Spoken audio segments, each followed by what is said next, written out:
May I speak in the name of our loving, liberating, and life-giving God. Amen. You may be seated.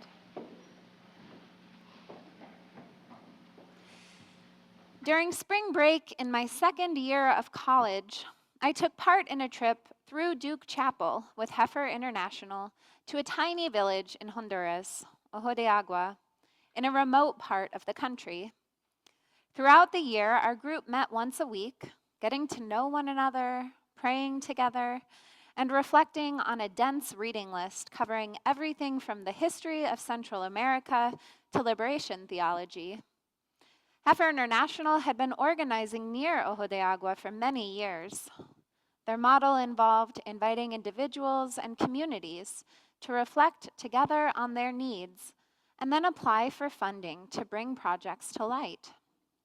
They work with many generous donors and volunteers from some of the wealthiest countries in the world, like ours, but they don't go into a place assuming that they know how to be helpful. Instead, they do the slow, important work of getting to know people, establishing trust, and listening deeply. The people of Ojo de Agua applied to a program that would bring work teams and supplies to rebuild the home of one family, a father with 3 young children whose wife had died 2 years earlier and whose house had soon thereafter been washed away in a mudslide. The father worked at a nearby American-owned sugarcane plantation, earning $1.50 a day. And he had help from neighbors and siblings in caring for his 3 boys, but he was never going to be able to afford to rebuild his home, and the village as a whole didn't want this family to be perpetually unsheltered. To be clear, this community could have applied for a generator, help building up local infrastructure, assistance creating a waste management system, but they collectively felt that their most important asset was one another, and investing in this family would do the most to ensure their collective well-being. So our team became one in a rotation of international volunteers bringing materials, money, labor in order to build this house. We slept in a school on cement floors with thin blankets. We awoke each day to the smell of wood smoke and the sound of homemade tortillas being clapped between calloused hands.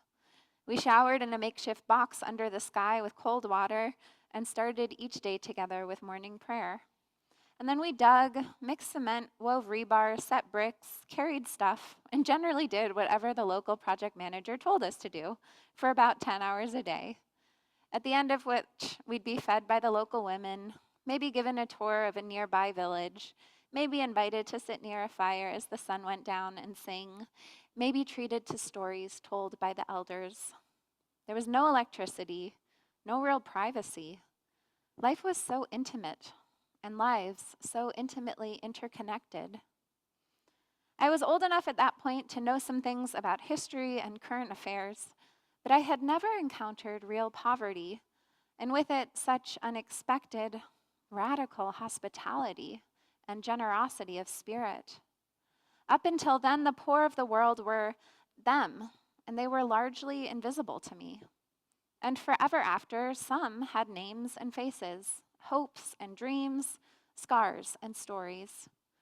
Over the course of just a few days, they became people. Today, Jesus and his friends are passing through Galilee as he continues to tell them he will soon be betrayed, killed, and 3 days later resurrected. But the disciples don't understand what he is saying. They can't conceive of what he is talking about. It makes no sense. So the words are strange, unwelcome, bewildering. And despite how much they love and trust him, they are afraid to ask for clarification. When the group finally arrives in Capernaum, Jesus asks what they've been arguing about, and they don't respond, having been arguing about who among them was the greatest. Imagine, there's God incarnate, trying to help them understand who he is and what he is about, and not only do they not get it, he catches them navel-gazing, comparing, scrolling their social media feeds, wondering who among them could be Alpha, or at least Sigma. And so Jesus tries to explain it another way. Whoever wants to be first must be last of all and servant of all. True greatness, he says, is not about being served, but being of service. It's tempting to think this is distinct from what he was saying earlier, but it's really a continuation of his teaching about the cross and the tomb, because it's Jesus' embodiment of servant leadership that will soon so threaten the powers of the world, that will soon so enrage those used to being served, that they would rather murder him than look at their lives and their world differently. It's Jesus' radical solidarity with people like the villagers of Ojo de Agua, vulnerable, dependent, unsheltered, that leads directly to the cross and the tomb. But his disciples, bless them, still don't get it, looking at him with confusion, annoyance bubbling up as they scratch their heads. Undeterred, Jesus calls over a child and places it in the middle of them, saying, "Whoever welcomes one such child in my name welcomes me, and whoever welcomes me welcomes not me, but the one who sent me." To appreciate the radically countercultural nature of this message, we need to remember that children were not people in the ancient world. Our culture idealizes childhood. We romanticize the innocence and wonder of children, the utter dependence of the young, so much in need of support and care and protection. But in Jesus' time and place, children were nothing. They had no rights, no inherent dignity, no value. Empires did not recognize their personhood. They were them. They were around, but they were invisible.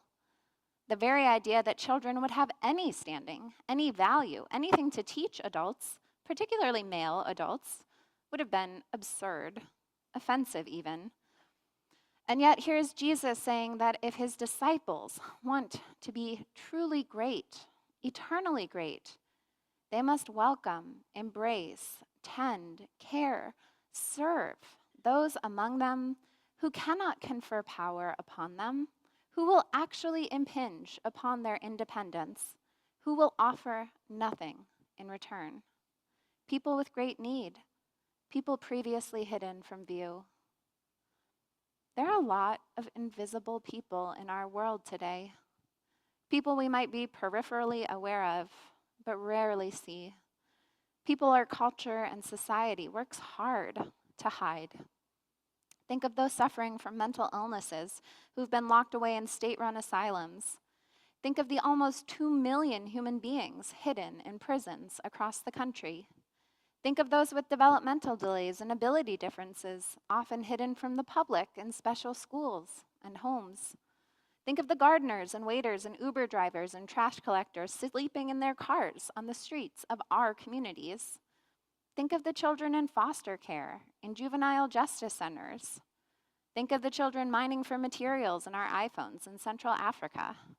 Think of the over 3 billion people living beneath the international poverty line on this planet. People like those who live in Ojo de Agua, like those 3 little boys whose home I once helped to build, who are surely now men themselves and may or may not be laboring alongside their dad at the sugarcane plantation so that we can have more sugar than we could possibly ever need. Jesus plucks up one of them. Note that the child in this story has no gender. It's not a he or a she, but an actual it, because it is not a person, and puts them in the center of his closest circle and invites the disciples to see, to really see, someone who had previously been invisible to them, to make room in their lives and their hearts for this very vulnerable, overlooked, sometimes troubled, often traumatized plurality that we actually have to work quite hard not to notice, be quite vigilant about keeping at bay. And so the alarming question before us is, when Jesus comes into our lives, telling us life-giving, countercultural, difficult truths, how does he find us? Willing to take a risk, or arguing amongst ourselves about who is the greatest? Working hard to secure the nicest car, the biggest house, the most robust investment portfolio, the most impressive titles, to work for the most prestigious companies, go to the best universities, taste the most rarefied wines. Jesus never said we aren't to enjoy this life, and surely delighting in some of our accomplishments is not all bad. The problem is that positioning, vying for power and prestige, not only can, but inevitably will distract us from the incredibly demanding, bewildering, life-giving work of discipleship. Still as radically unusual and beguiling to us as it was to Jesus' own friends. In a world of more, better, best, to willingly strive for less, least, lower, and to stand in solidarity with those who have no choice but to be so, is exquisitely humbling. I think we, like the disciples, know when we have missed the mark. The disciples don't answer Jesus when he asks them what they've been talking about because they know it is not a worthy topic of discussion. They know it is a waste of time. And when we look over how we have been spending our energy, our hours, our resources, we can generally see how close we truly are to living our ideals. Heifer International was very thoughtful about framing our trip not as an opportunity for us to be of service, but as an opportunity for us to build relationships. This was not to be helper tourism, aimed principally at making us feel good about ourselves. After all, we could have just mailed the community of Ojo de Agua a check for the airfare for 12 people to fly from Durham, North Carolina to Tegucigalpa, along with all the money we spent on materials and food and water and ground transportation. It would have been more than enough to build that one house, probably with some infrastructure and a generator to boot. By comparison, our offering was rather meager, but it also wasn't the primary point. Because if we just sent a check, they would have remained them to us, and we might have remained them to our hosts, and our lives would not have been changed by the mysterious and holy alchemy of encounter. And I and my teammates wouldn't be able to witness for the rest of our lives with utter conviction to how smart and generous and creative and hardworking so many of the world's poorest people are, especially in the face of rampant stereotyping of them as stupid, bad, foolish, or lazy. No one has to go to Honduras to make the shift that Jesus invites us into. There are opportunities before us all the time to turn toward those hidden from view, to make those invisible visible, most of which don't even require that much time and energy. We can just, try. We can look up a nearby prison. There's one in Milpitas, a local mentoring organization that works with underprivileged kids, like Mentor Tutor Connect, which we support through our outreach grants. A nonprofit focusing on affordable housing and food access, like Community Services Agency, a nearby hospital or treatment center. These places are all around us, and many are desperate for volunteers and support. Our wider culture will not support us in this. It will still be more socially acceptable to ask someone at a cocktail party what they do or where they went to school than what breaks their heart, where they serve, who they recently saw for the first time, and how it changed them. But thanks be to God that these are conversations we can have with one another here, in this place, in this community. The child had nothing to offer the disciples, and drawing near to the invisible people in our time will not make us more impressive, successful, or powerful, but it will make us more human.